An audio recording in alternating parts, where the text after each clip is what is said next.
아멘. 예, 오늘 우리가 읽었던 로마서 8장 26절부터 30절의 말씀은 우리를 도우시기를 원하시는 성령님에 관한 말씀입니다. 오늘 말씀에 보면요, 이와 같이 성령도 우리의 연약함을 도우신다고 기록되어 있습니다. 그래서 이 말씀이 얼마나 위로가 되는지 몰라요. 우리는 약합니다. 예수를 믿었는데도 약해요.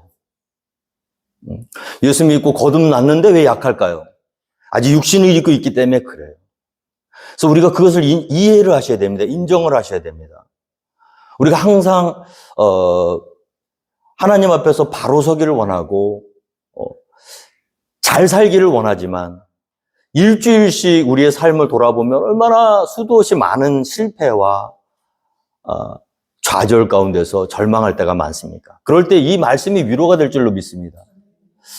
우리는 우리 자신을 지킬 수가 없어요.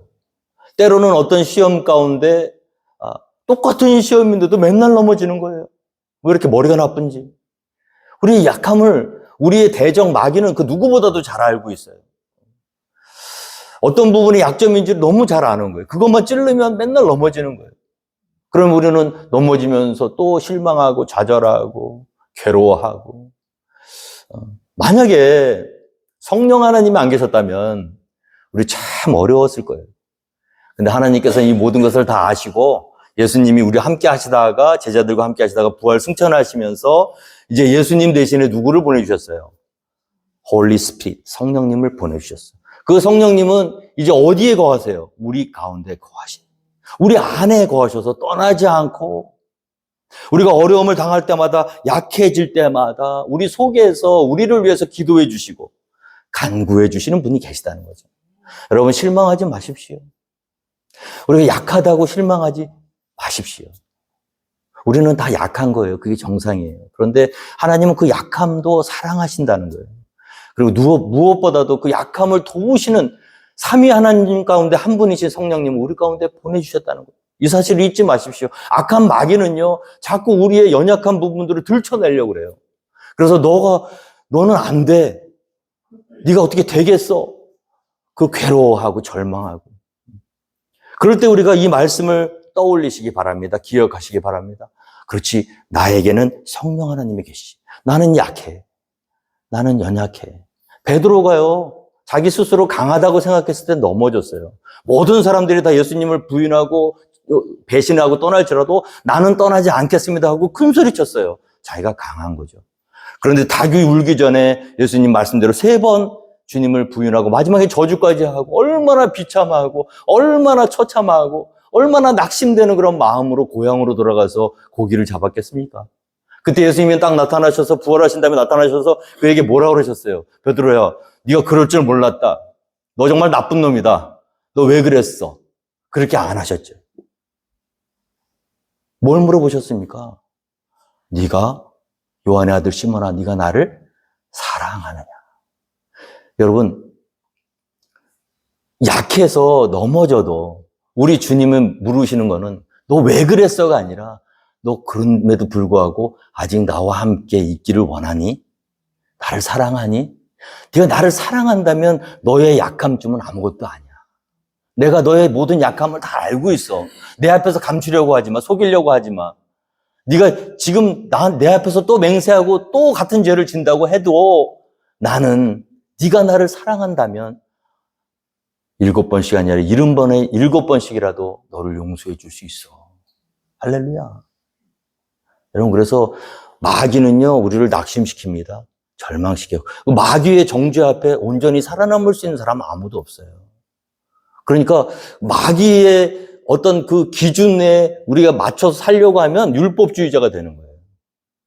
그렇게 할 수도 없지만 그렇게 만약에 했다고 생각하는 사람은 더 큰 어려움에 빠집니다. 어떤 어려움이죠? 자기가 의인이라는 착각. 바리새인이 그랬잖아요. 나는 저 창기와 같지 않고 세리와 같지 않고 1회에 2번 금식하고 또 더 나아가서는요, 다른 사람도 정죄해요. 다 죽이는 거예요. 왜 그거밖에 못해? 왜 집사님은 맨날 그래? 난 이렇게 했는데. 거기에는 진정한 자유와 평강이 없습니다. 우리 약함을 그대로 인정하세요. 그럼 약하니까 난 맘대로 약한 대로 막 살아도 되겠네요? 그렇게 될 수가 없습니다. 우리 주님을 모셔드린 사람은요, 일부러 막 그렇게 약한 짓을 할 수는 없어요. 우리 주님을 사랑한다면. 그럼에도 불구하고 막 잘 살아보려고 하다가 어느 순간 나도 모르게 속아서 넘어졌다고 한다면 그때는 오늘 우리가 읽었던 이 말씀을 기억하셔야 돼요. 나는 약하다. 내가 약해서 하나님의 아들이 나를 살리기 위해서 이 땅에 오신 거예요. 그리고 삼위 하나님의 한 분이신 성령님이 예수님 대신에 지금 이 땅에 내려와서 내 안에 거하시는 줄 믿으시기 바랍니다. 그래서 마귀가 정죄하시걸랑 so what? 어떡하라고? 나는 약해. 나는 앞으로도 자신 없어. 그런데 내 안에 누가 계셔? 나 대신 말할 수 없는 탄식으로 할렐루야. 나보다 더 아파하시면서 나보다 더 괴로워하시면서 나를 위해서 중보하시고 기도하시는 삼위 하나님 성령님이 계셔.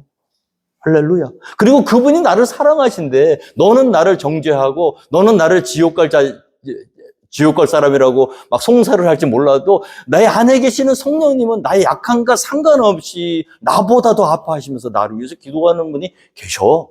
할렐루야. 마귀는요, 꼼짝 못하는 거예요.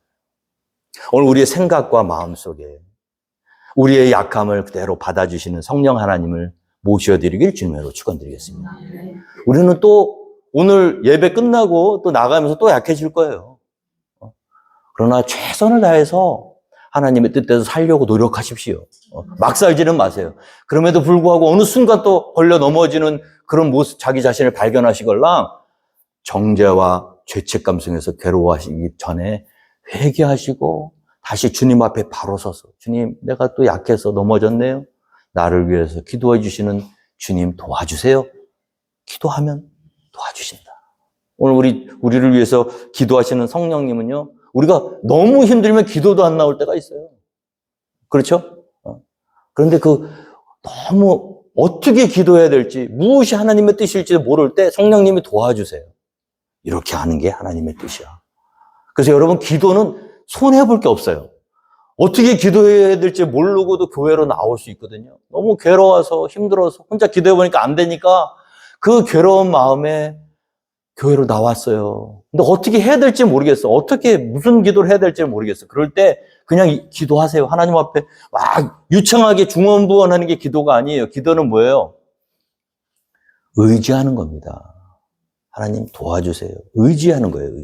하나님께 내어드리는 거예요. 에스크 하는 것만 기도가 아니에요. 하나님의 뜻을 묵상하고 그 뜻을 달라고 주님 앞에 조용히 무릎 꿇는 게 기도입니다. 자, 그러면 하나님이 어떻게 일이 벌어지십니까? 하나님이 기도 제목을 바꿔주세요. 오늘 우리 하나님 말씀에 마음을 살피시는 이가 성령의 생각을 하시나니 이는 성령이 하나님의 뜻대로 성도를 위하여 간구하심이니라. 우리는 우리 욕심을 채우기 위해서 하나님 앞에 나와서 기도를 하다가도 성령님이 어떤 역사를 하시냐 하면 잘못된 기도 제목도 기도하면서 바꿔주시더라. 사도 바울이 사단의 가시를 빼달라고 3번 간절히 기도했을 때 그에게 돌아온 응답은 치유가 아니었습니다. 그것이 너에게 유익하다는 응답이었어요. 사단의 가시, 육체의 질병은 괴롭습니다. 우리가 보기에는 괴로운 거예요. 그러나 하나님이 보시기에는 그것이 선한 일이라는 거예요. 그것을 통해서 더 겸손하게 그를 사용하시기 위해서 주신 하나님의 은혜라는 거예요. 우리는 그것을 믿어야 될 줄로 믿습니다. 오늘 하나님 말씀에 우리가 알거니와 하나님을 사랑하는 자 곧 그의 뜻대로 부르심을 입은 자들에게는 모든 것이 합력하여 선을 이루느니라. 때때로 우리가 예수 믿으면서 왜 이런 어려움이 나에게 왔을까? 왜 이런 원치 않는 어려움이 나한테 올까? 이런 생각이 들 때면 무슨 뜻이 있겠지. 그래도 너무 괴로우면 하나님 앞에 기도는 하셔야겠죠. 하나님, 이것이 너무 힘드네요. 기도해 보세요. 그럼 성령님께서 가르쳐 주실 겁니다. 사랑하는 아들아, 사랑하는 딸아, 지금 비록 네가 이 문제 때문에 어렵고 힘들지만 이것이 있어야 네가 나의 종으로서 겸손해질 수 있어. 그런 음성이 들리거들랑 하나님께 감사하세요. 우리의 약함도 우리가 보기에 좋지 않은 것처럼 보여도 하나님을 사랑하는 자, 곧 그의 뜻대로 부르심을 입은 자들에게는 모든 것이 합력하여 선을 이루느니라. 누구에게나 아픔은 있습니다. 말 못할 속사정은 다 있는 거예요. 이해가 안 되는 어려움들도 있어요. 기도하세요. 고쳐달라고. 그러면 성령께서 고쳐주실 수도 있고요. 아니면 그것이 나에게 어떤 의미인지를 알려주실 수가 있습니다. 그러면 그것이 나의 십자가구나. 하나님 그래서 나한테 그걸 주셨구나. 나한테 좋은 것이구나. 그것을 우리가 믿어야 될 줄로 믿습니다. 몸에 좋은 약은 입에 쓰잖아요. 모든 것이 합력하여 선을 이루신다는 것을 우리는 믿어야 되는 거예요. 좋은 것만 달라고 그러잖아요, 우리는요, 항상. 하나님이 보시기에는 좋은 게 너한테 좋은 게 아니야. 네가 생각하기에 안 좋은 게 너한테 좋은 거야. 여러분, 사람은 언제 겸손해집니까? 어려움이 와야 겸손해지는 거예요. 승승장구하고 막힘이 없는 인생은요, 넘어지기 쉽습니다. 그래서 하나님께서 우리의 약함을 하나님 앞에서 늘 사용되기를 원하시는 하나님께서 때로는 어려움도 주신다는 거. 우리가 그걸 믿어야 되는 거예요. 하나님을, 우리가 알거니와 곧 하나님을 사랑하는 자, 곧 그의 뜻대로 부르심을 입은 자들에게는 모든 것이 합력하여 선을 이루느니라. 어떤 사람들은요, 죽어가면서도 하나님 왜 나를 구해주시지 않습니까? 그렇게 기도하지 않고 하나님 이것은 아버지의 뜻입니다 하고 받아들이는 사람도 있는 거예요. 그 사람은 무엇을 믿었나요? 나의 유익을 위해서 하나님을 이용한 게 아니라 하나님의 뜻을 이루기 위해서 자기가 사용됨을 믿었던 거예요. 이것도 하나님이 나에게 주신 사명이겠구나. 모든 것이 합력하여 선을 이루는 일이겠구나. 할렐루야. 그것을 알게 해주는 분이 누구예요? 성령님이시라는 거죠. 오늘 우리 기독교인들이 점점 더 세상과의 경계가 없어지는 그런 모습들이 보입니다. 세상이 추구하는 가치와 기독교인들이 원하는 목적이 비슷해지는 거예요. 동일해지는 거예요. 그러나 성령 하나님 안에서 우리가 변화된 사람들은 그 가치가 달라집니다. 세상 사람들은 어떻게 그렇게 살아? 어떻게 그렇게. 근데 우리는 그 와중에서도 믿는 거예요. 하나님이 분명히 이것을 사용하실 것이다. 그걸 믿고 모든 것을 합력해서 선을 이루게 하시는 하나님께서 나에게 이런 아픔도 주셨겠거니 하고 자리를 지키고 십자가를 메고 주님의 뜻을 이루기 위해서 걸어가는 사람들, 그런 사람들이 하나님이 진정으로 찾으시는 분인 줄 믿으시기 바랍니다. 마지막으로 우리가 하나님을 사랑한다고 생각하지만 사실은 우리가 하나님을 사랑하기 전에 하나님이 우리를 사랑하셨다는 사실을 믿으시기 바랍니다. 오늘 우리가 이곳에 나와서 저는 오늘 예배하는데 예배하기 전에 이렇게 찬양 연습하고 성도님들이 이렇게 있는데 너무 마음에 제가 위로가 되고 너무 감사한 거예요. 요 순간이 일주일에 한 번씩 모여가지고 막 시끄럽게 막 떠들고 그러거든요. 막 떠들고 막 타타 분주하고 막 뒤에서 막 하고 막 앞에서 막 움직이고 그러는데 이게 너무 감사한 거예요. 하나님이 부르셨기 때문에 우리가 여기 있는 줄 믿으시기 바랍니다. 우리가 우연히 만난 게 아니에요.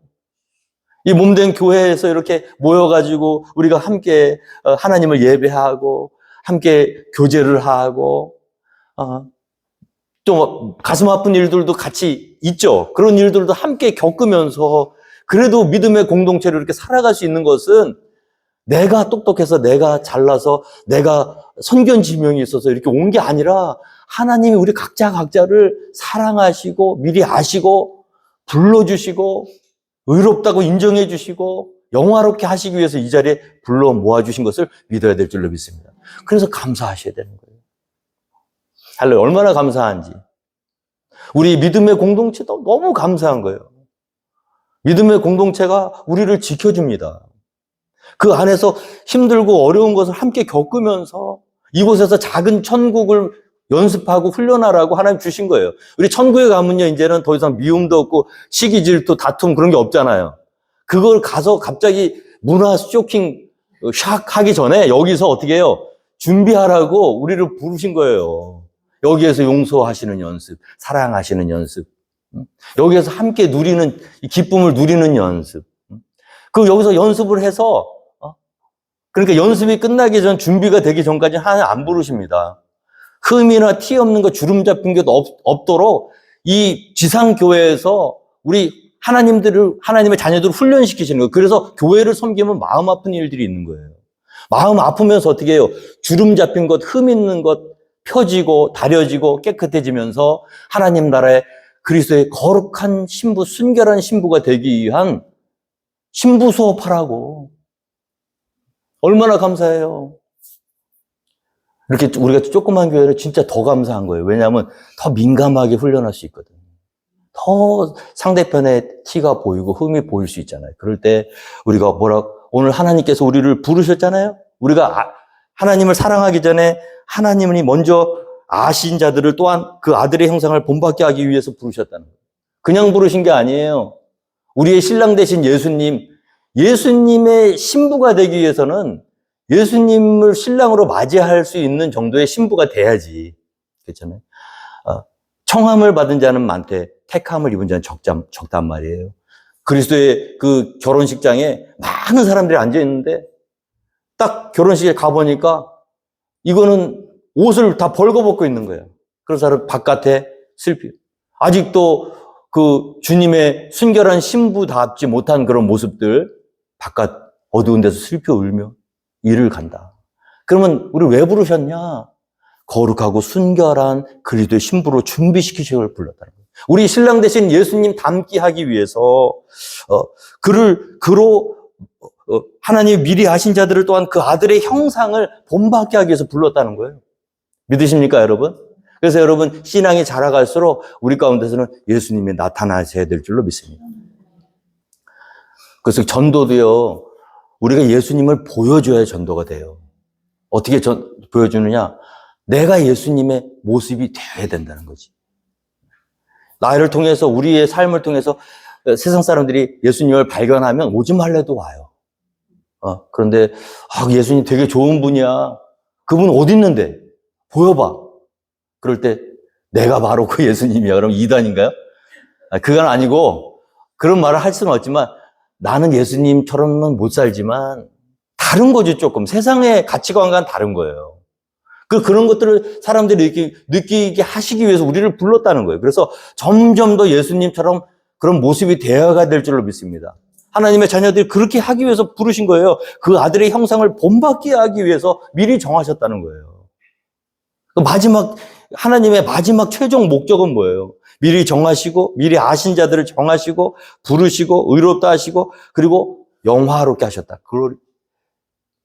영화롭다는 것은 뭡니까? 흠이나 티나 주름 잡힌 것이 전혀 없는 영광스러운 모습. 그 모습이 하나님의 최종 목적이에요. 우리를 향하신. 주님 닮아가는 그런 모습. 이 땅에서는 그 완성을 위해서, 우리가 완성을 위해서 가지만 완성시킬 수 없는 모습이죠. 글로리피케이션. 그것은 부활의 몸으로 거듭남을 입었을 때 우리가 저 하늘나라에서 완성되어야 될 줄로 믿습니다. 그러나 예수님을 따르고 사랑하는 자들, 이 땅에서도 하나님이 그 예수님의 모습을 나타내시고 우리의 모습을 통해서 영화로운 예수님이 드러나게 하시기 위해서 우리를 부르셨다는 사실을 기억하시고 오늘도 하나님이 우리를 향하신 그 사랑을 받은 자답게 일주일의 삶 가운데서 연약할 때 주님을 더욱 의지하시고 그리고 하나님이 우리를 부르신 원래의 목적대로 예수님의 사랑을 실천하고 거룩한 삶을 살 수 있는 우리 모두가 되기를 주님의 이름으로 축원드리겠습니다. 다 함께